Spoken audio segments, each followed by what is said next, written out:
Welcome back to another installment of Detective Comics, and in this installment, we're going to see Batman and Robin. This confrontation finally happened. Robin has stolen the Black Casebook. He's been resentful against Batman, and it's going to come to a head in this issue. But also what's going to come to a head is Hush kidnapped the entire Bat family last issue under Batman's nose. Batman does not even know. The last issue ended with Nightwing calling in from the comms and saying, hey, we're all good. But actually, Hush had a gun to his head. So we'll see what Hush does. We'll see how the confrontation between Batman and Robin goes. And we'll see some setup for the finale of Peter J. Tomasi's Detective Comics run.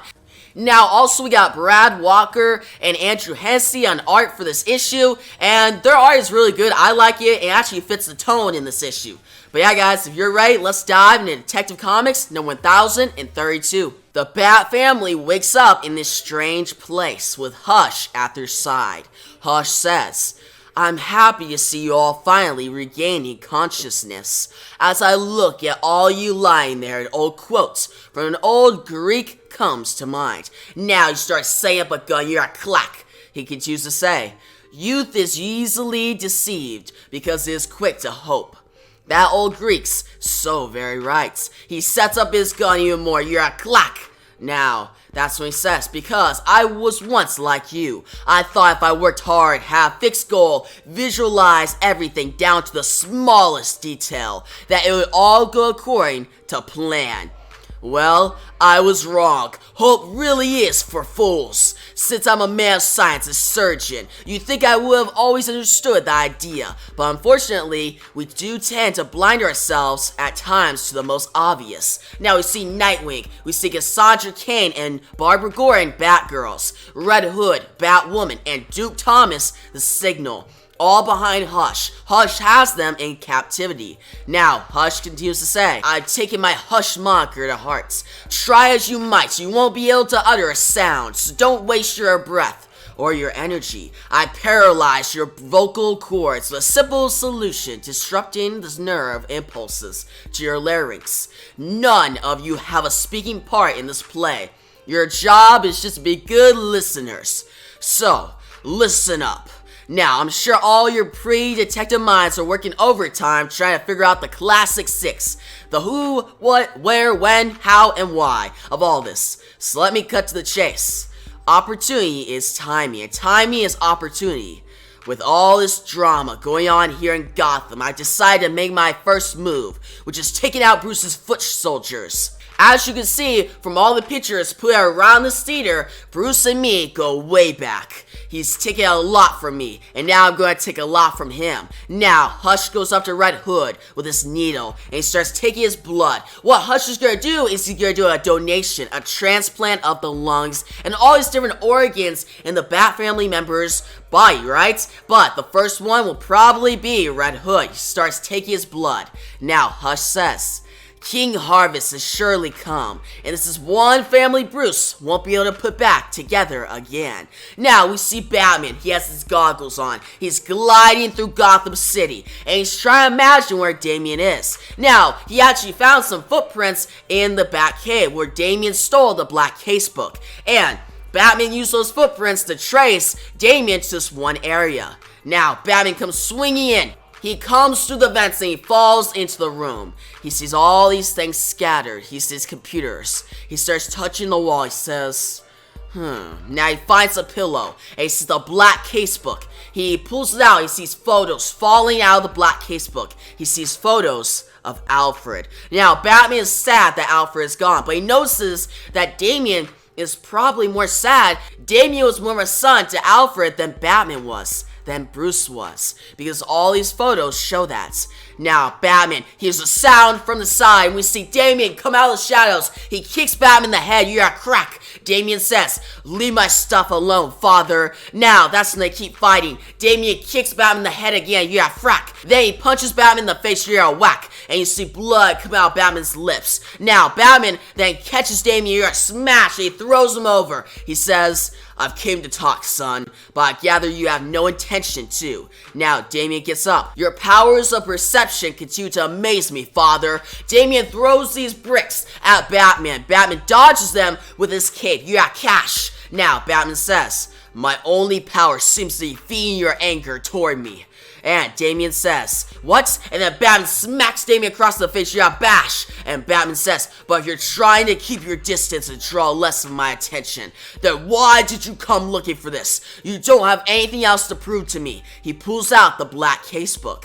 He continues to say as he dodges Damian's punches. He says, you're my son, and I love you, but sometimes I truly don't like you because of the choices you make. Now, Batman grabs Damian's fist and his face. He throws him to the ground, yeah, fuck, and Batman says, now, sit down. And he hits him to the ground, but Damian gets his legs. He crosses them around Batman's neck, and he throws Batman through the window. Yeah, scratch. Now, that's when Damian starts to charge at Batman, but Batman catches him, and he says, hold still, damn it. Now, that's when he catches Damian finally. Damian starts to try to get out. He's like, ugh, he can't get out of Batman's hold. Batman says, are you finally done taking swings at me, boy?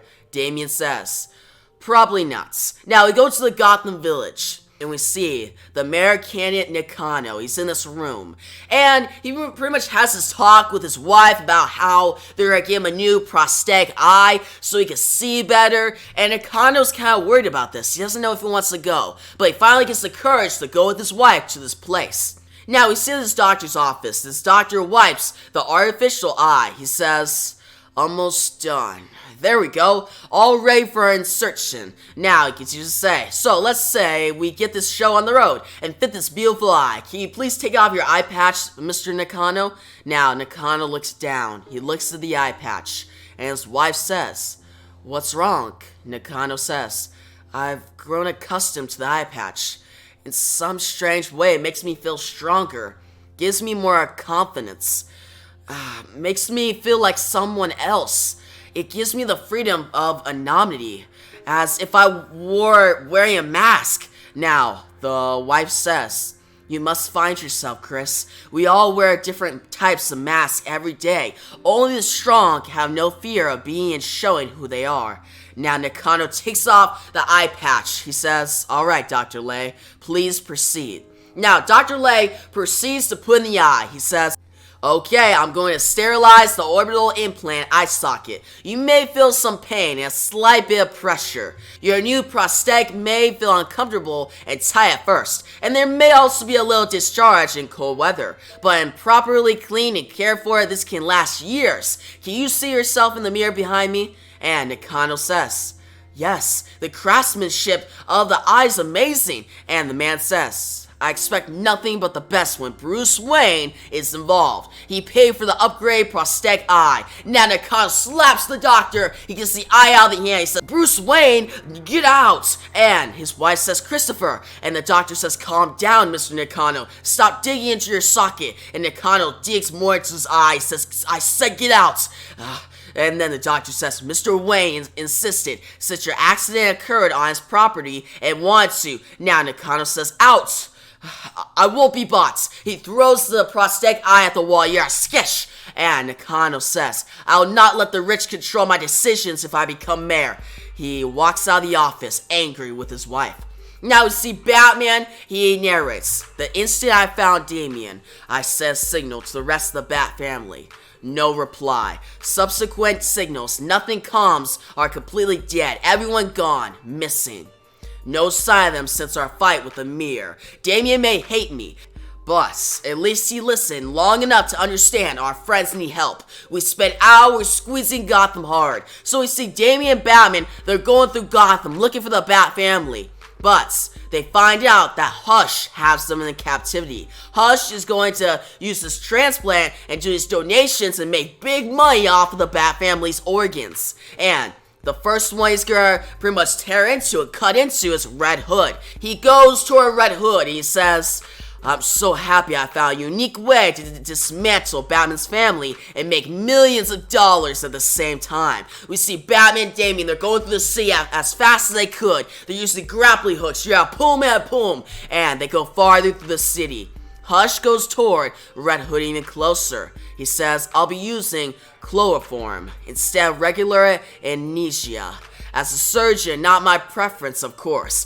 but it's incredibly difficult to secure Amnesia cart without leaving a paper trail. Now, see all the Bat family, they grit their teeth, they try to get out, but Hush says, and I wouldn't want any trails leading here. You may not be completely under, but it should be enough to keep you from feeling any real pain. He covers Jason's mouth.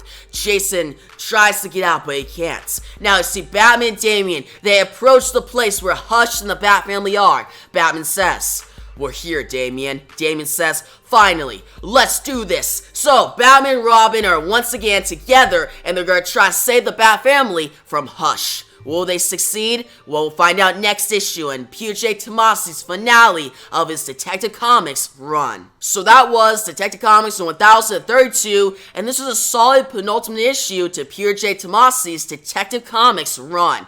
Now, this issue is more setup, alright? We see Batman, he fights off against Damian, and then they become like temporarily allies, right? Again. Now, they're not like total allies, oh, Damian's all good, he wants to be Robin. No, nothing like that, which was good. Now, some people may think this was rushed, we didn't get a huge confrontation, but I didn't expect a huge confrontation. I just expected some action. Damian can't beat Batman. Batman's like, "Hey, you done? Like, come on, we gotta save the Bat family." And Damian's like, "Alright, sure." So that was cool, and the final image of Damian being like, "Let's do this," and they pretty much descend upon Hush, that is just really cool. I'm excited to see how it ends next issue, because Hush having like the Bat family in captivity was cool. I like how P.J. Tomasi writes Hush. Hush is very formidable, and it's very menacing, which is good. He makes for a great villain. Now, also, the scenes with Nakano fleshes out his character more. Nakano went from an average character to a really in-depth and interesting character, and I hope he sticks around after next issue, alright? I know P.J. Tomasi created him, but he's a very interesting character, and I feel like he could last more in Batman comics. And that whole scene of him finding out it's Bruce Wayne who got him the eye, and he's like, "No, I do not want to be bought by the rich." It showed his character, and it was really well written. Now, there's only one big problem I have with this issue.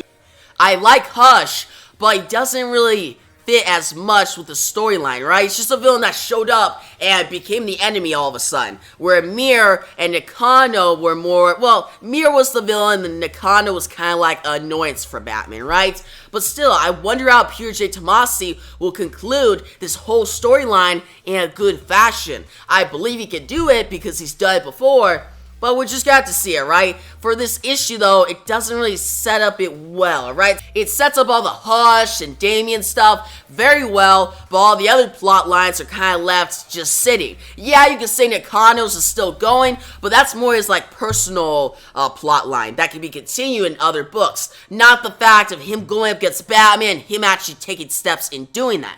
Now, the artwork by Brad Walker and Andrew Hennessy is really well done. They draw Damian's, like, new costume, really cool, and I just like how they depict Batman. Like, Batman's in the shadows, he looks really cool, and also the artwork fits the tone of the book very well, especially the scene with Nakano. But yeah, guys, overall, a solid issue, but I'm still, like, skeptical for the final issue. And that's why I'm going to give Detective Comics 1032 an 8 out of 10. I think it's solid, I recommend it, but it's just not amazing. But guys, you tell me your thoughts on this issue down below, rate it from 1 to 10. And guys, if you like the video, give a big thumbs up. New to the channel, make sure to subscribe and the notification bell so you don't miss out on the final issue of P.J. Tomasi's Detective Comics run. But yeah, guys, thanks for watching, and peace out.